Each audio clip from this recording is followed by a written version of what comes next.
Hey guys, welcome back. Tim Knox with Revolved Realty here with my friend Stephen Allen from The Mortgage Firm. How are you? I am awesome. The Mortgage Firm. Just so official. So official. I mean, we should change the name to The Real Estate Company. They know who you are. They sure as heck would, wouldn't they? Yeah. Hey, I hope you're having a fantastic day. In this series of videos, we are talking about home mortgages, and we are really covering the ground. This is video 9, I think, in the series. Today, I want to talk about something that you hear about a lot, and that is biweekly mortgage programs or adding money to your monthly payment every month, all in an attempt to pay down your 30-year mortgage quicker.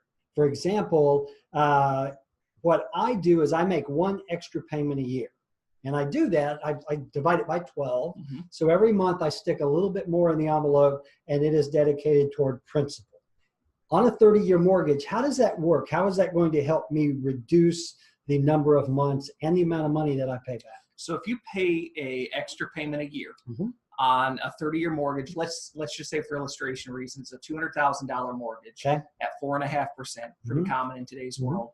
So if you do one extra payment per year, you're going to shave roughly 4 years, or what translates to $18,000 worth of interest off your loan. So by making one extra payment a year, yes, I'm going to shave how much? About 4 years, and equals up to $18,000 in that scenario of interest. So if I do that, let's say over the course of a 30-year loan, roughly how many months how many years does it take for me to have that paid off? Tell you, really 17, 18, 19? In that scenario there, you are going to be paying it off much sooner. You know, if you continue to do it, if you mm-hmm. have extra money available that you can put, mm-hmm. or even some people like to put their tax return money to their mm-hmm. mortgage principal.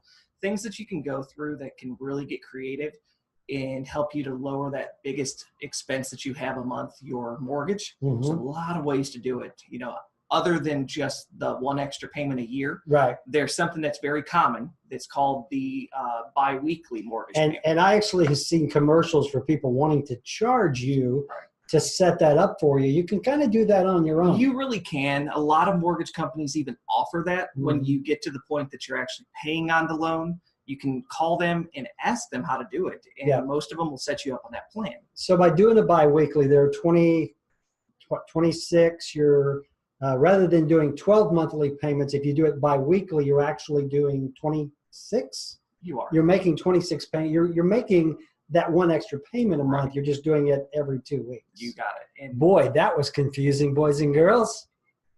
What it translates to is you save money. Yeah. That's the biggest factor. In today's world, we all want to save as much money as possible. So don't think that on the first of every month is the only time that you can make a payment. mm-hmm. You can get out of debt. You don't have to have your home own you. You can own your home free and clear. Yeah. All you have to do is get creative with it. Like I said, bi-weekly, you can do one extra payment a year. Outside of that, you can take, if it's available to you and your family, you can actually take that tax refund and apply all of it towards your principal payment. In that case, I've seen it cut in half your 30-year mortgage in most cases. Is there a point in doing this when it becomes wise to look at a refi? Is there ever a good time to refinance? Is it because the interest rates, and this is a whole nother video I guess we'll do here. You think about refinancing when you get your principal down to a certain point, or is it when the interest rates drop? Does that make sense? There's a lot of things to look at.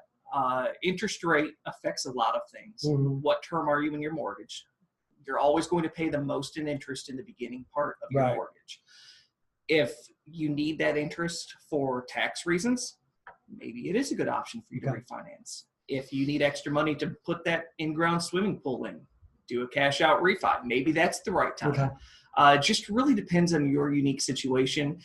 There's always a time that you can make a case for a refinance, always. mm-hmm. I could do a refinance right now, but my goal is to own my home without ever having to re-extend my term. Yeah. So it just depends on everyone's case-by-case situation. So we ran off the rails a little bit there, but I wanted to make just a little bit because it comes down to reducing that principal. Once you do get to that point, is there a reason to refi? Really, it's just if you want to use the equity in your house to do something fun.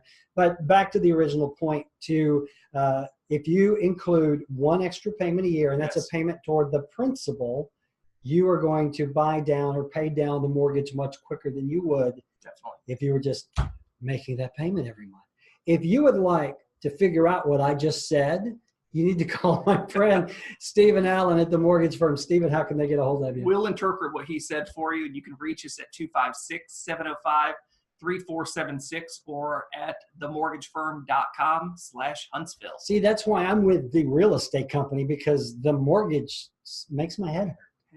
It does. What are you going to do? Hey, if I can do anything for you other than explain biweekly mortgages, obviously, give me a call, 256-679-0704, or look me up on revolved.com. Are we done? For now. Okay. Bye.